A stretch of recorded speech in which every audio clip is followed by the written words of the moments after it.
ganap nga, i-share ko lang sa inyo yung mga nangyari nga kagabi pagkatapos ko nga magpagupit ng buhok. So far, hindi pa naman ako nakakaramdam ng pagsisisi, kaya nga dumiretso kami dito sa The Original Okoy King dahil ngayon nga ay magba-branch out ulit kami ng panibagong branch. Bali, pangatlong branch na nga namin to ng The Original Okoy King at balak nga namin to ilagay sa Nepo Mall Angeles. Sign ng pagtanda mo na talaga, kapag ka nga nakakaipon o nakakasahod kayo, dinadala nga agad namin ni Bebo sa pagbibusiness. Yun nga, 24 years old pa nga lang kami pareho ni Bebo, pero ang iniisip namin palagi yung mga future na magiging anak namin. Hindi pa nga nabubuksan ang aming Clark branch, eto na nga nag-franchise na ulit kami ng panibagong branch na naman sa Nepo Mall. Tagal man mapapa-thank you Lord ka na lang talaga sa mga nangyayari sa buhay-buhay. Dahil na-i-check ako na nga sa inyo mga kaganapang kagabi, kanina nga umaga nagising ako nang meron kumakatok nga sa gate namin. Wala naman din akong inaasahang order ngayon at syempre wala naman akong pinagkakautangan.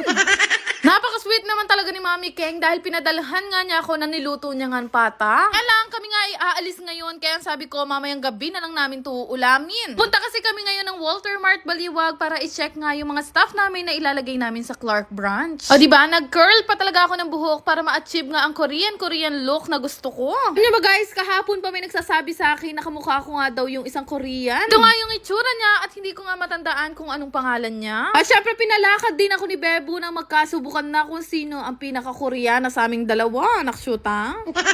Pero ayun nga, na-achieve ko naman ang pa-Korean look ko dahil sa new hairstyle ko nga ngayon. At ayun nga pala, mabalik tayo sa pagbisita namin sa mga staff namin na ilalagay nga namin sa Clark branch. Actually, first time ko nga lang din silang ma-meet at nakakatuwa nga dahil sabi nga sa akin nila ate, natututo na daw sila. At ayun nga, sa mga hindi pa po nakakaalam, meron din pong The Original Okoy King sa Walter Mart Baliwag. Paglit nga lang kami doon at after nga noon, umuwi na nga kami at inabutan na nga kami ng gabi sa biyahe. Pag-uwi nga namin, gutom na gutom nga ako at ngayon ko lang naalala na meron nga palang binigay na pata kanina sa akin si Mami Keng. Naman ang ginawa ko, kinuha ko na nga at ininot ko na nga dito sa microwave na makakain na. Ano ba guys, na sobrang hilig ko sa pata lalo na kapag kanilaga. At mukhang mapapalaban nga ako ngayong gabi dahil itsura pa lang ng pata team niya ay talaga namang nasipa. Sabi, napakasarap ng ganitong ulam. Kaya maraming salamat Mami Keng sa pa-dinner mo tonight. Yan ang gusto ko sa iyo, kaya suportado ko yung pagkukuking vlog mo, naksyota. After nga namin kumain, nagdiretso nga kami dito sa Periaan at gusto nga namin magbingo kasama ko nga si KTV at syempre si Shira Vlogs. Umiwalay pa nga sa amin ang pwesto tong si KTV. Diyos ko, balong-balo mula rin sugarulo. Yung mga time nga na to, alas 12 na nga mahigit ng hating gabi at nandito pa nga rin kami sa binggohan. Pero okay lang yun, kumikita naman ako ng pangkabuhayan. At ngayon nga lang din ako nakakita ng Korean ang nagbibingo. Naksyuta.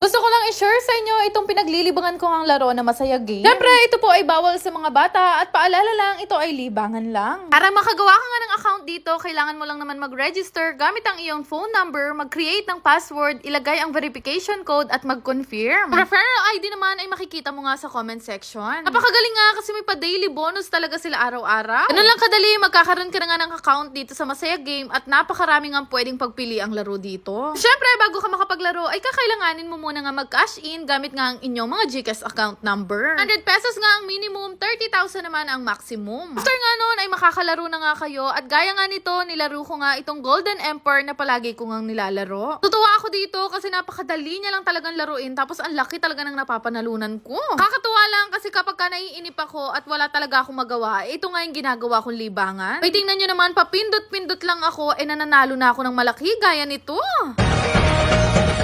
Siyempre, palagi kong ginagawa kapag ganito nakalaki yung napapanalunan ko, wini-withdraw ko na nga yan. Sobrang dali lang naman din mag-withdraw, ilalagay mo lang naman kung ilan yung amount na gusto mong withdrawin at siyempre, ang GCash account number mo. Kaya kung gusto nyo rin subukan, ilalagay ko na lang ang link sa comment section.